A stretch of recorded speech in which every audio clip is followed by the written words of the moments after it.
အားလုံးပဲမင်္ဂလာပါရှင် Unicorn Slime မြန်မာမှာပြန်လည်ကြိုဆိုလိုက်ပါတယ်ဒီနေ့မှာတော့မင်္ဂလာဆိုင်မှာရှိတဲ့ DIY pizza clay slime လေးကို unboxing ရိုက်ပြပေးပါမယ်ရှင်အရင်ဆုံးမင်းတို့ချက်ဖလေးကိုအတူတူဖောက်လိုက်ကြရအောင်เนาะ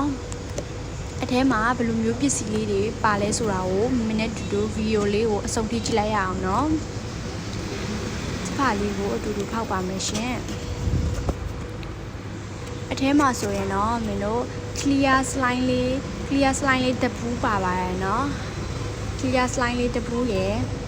နောက်ထပ် pizza လုပ်ဖို့ရအတွက် DIY ပစ္စည်းလေးတွေနဲ့ mini activator တစ်ပူးလေးလည်းပါပါတယ်ရှင် clear slime ပူးလေးကိုဖွင့်ပြီးတော့ဆော့ကြည့်ရအောင် clear slime လေးကအရန်ကိုဆော့လို့ကောင်းပါတယ်ရှင်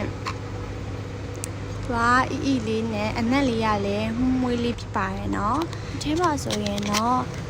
တစ် slime လေးရယ်ပြီးတော့ကလေးတပူးရယ် topping လေးတွေနဲ့ပြီးတော့အဲ့လိုမျိုး pizza လုပ်ဖို့ရအတွက်ပစ္စည်းအစုံလေးပါပါတယ် pizza ကိုမင်းနဲ့တူတူဆက်လုပ်ရအောင်เนาะဒီကအရင်ဆုံး pizza အဝိုင်းလေးဖြစ်အောင်လို့ကလေးကိုအဝိုင်းပုံစံမျိုးလေးလုပ်ပါတယ်ပြီးတော့မင်းတို့အထဲမှာပါတဲ့ပစ္စည်းလေးတွေနဲ့pizza လေးလုပ်လိုက်ရအောင်เนาะတစ်ကလူးလေးကိုမင်းကအပေါ်မှာနည်းနည်းလေးစီထည့်ပေးလိုက်ပါတယ်နောက်ထပ်မင်းကဒီအထဲမှာပါတဲ့အစိမ်းရောင်အထုပ်ကလေးပေါ့အစိမ်းရောင်ပြီးတော့မယုတ်တီစိမ်းတို့နံပင်စက်သွန်မိတ်လေးတွေထည့်ပါမယ်အခုဆိုရင်တော့အရန်ကိုဆော့လို့ကောင်းတဲ့ DIY clay pizza slime လေးရပါပြီရှင်